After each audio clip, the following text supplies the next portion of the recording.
এইভাবে একবার তালের পিঠে খেয়ে দেখুন, পুরে ঠাসা, খেতেও দারুণ লাগে। এই সিজনের তাল দিয়ে এইভাবে তালের পিঠেটা বানান। এখানে 1 কাপ আমি ময়দা নিয়েছি। এই পিঠেটা আমি ময়দা দিয়েই বানাবো। সামান্য লবণ আর 1 চামচ তেল দিয়ে এটা ময়দাটা মেখে নেব। এখানে কোনো রকম চালের গুঁড়ো ব্যবহার করছি না। আর 1 কাপ ময়দার জন্য 1/2 কাপ তালের কাঠ দিয়ে দিচ্ছি, দিয়ে খুব ভালোভাবে মেখে নিচ্ছি। এখানে কোনো রকম আমি জল ব্যবহার করব না, তালটা দিয়েই ময়দাটা মাখা হয়ে যাবে খুব ভালোভাবে। আপনারা বাড়িতে ময়দা তো সবার বাড়িতেই থাকে, এইভাবে বানান, খেতে দারুণ লাগে।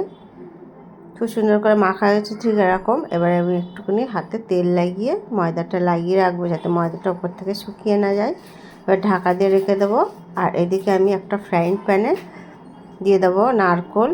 একটা মতো নারকোল আমি কুড়িয়ে নিয়েছি, ফ্রাইং প্যানে দিয়ে দিয়েছি। দিয়ে নাড়াচাড়া করে এখানে আমি এই চামচের 4 চামচ মতন চিনি দিয়ে দেবো। চিনিটা দিয়ে খুব ভালোভাবে নারকোলের পুরটা রেডি করে নিতে হবে।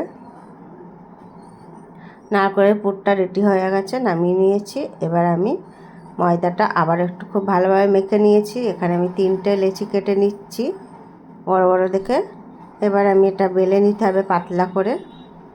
এবার অল্প একটু ময়দা ছড়িয়ে দিয়ে পাতলা করে বেলে নেব। যতটা পাতলা করে বেলবেন ততটাই কিন্তু খেতে ভালো হবে। পাতলা করে কেটে নিয়েছি। এখন একটা গ্লাস দিয়ে এইভাবে কেটে নেব। গ্লাস দিয়ে কেটে নিলে 1 মাপের হবে, তাড়াতাড়ি হয়ে যাবে। দেখুন সবগুলো সুন্দর করে এইভাবে কেটে নিচ্ছি। এবার আমি এক্সট্রাটা তুলে দেবো। দেখুন সবগুলো সুন্দর করে কেটে নিয়েছি। এখন এইগুলো এক্সট্রাটা আবারও আমি গোল করে বেলে নেব। সবগুলো এই যে বেলে নিয়েছি, একটা থালাতে রেডি হয়ে গেছে। এবার এখান থেকে একটা নিয়ে নিয়েছি আর 1 চামচ নারকেলের পুর দিয়ে দিলাম। দিয়ে এইভাবে একটু হাত দিয়ে সমান করে নিতে হবে, চেপে দিয়ে নিতে হবে, এতে সুবিধা হবে মুড়তে।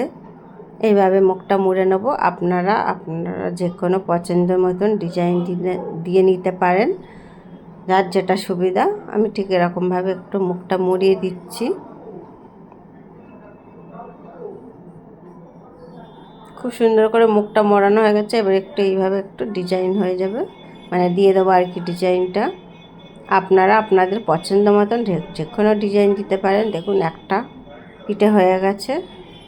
এইভাবেই আমি সব পিঠেগুলো বানিয়ে নিয়েছি। এখন একটা থালাতে তেল লাগিয়ে নেবো, সাদা তেল। আর একটা কড়াতে জল দিয়ে দিয়েছি, একটা স্ট্যান্ড বসিয়ে দিয়েছি, থালাটার মধ্যে দিয়ে দেবো। এখন সব পিঠেগুলো এইভাবেই সাজিয়ে দেবো।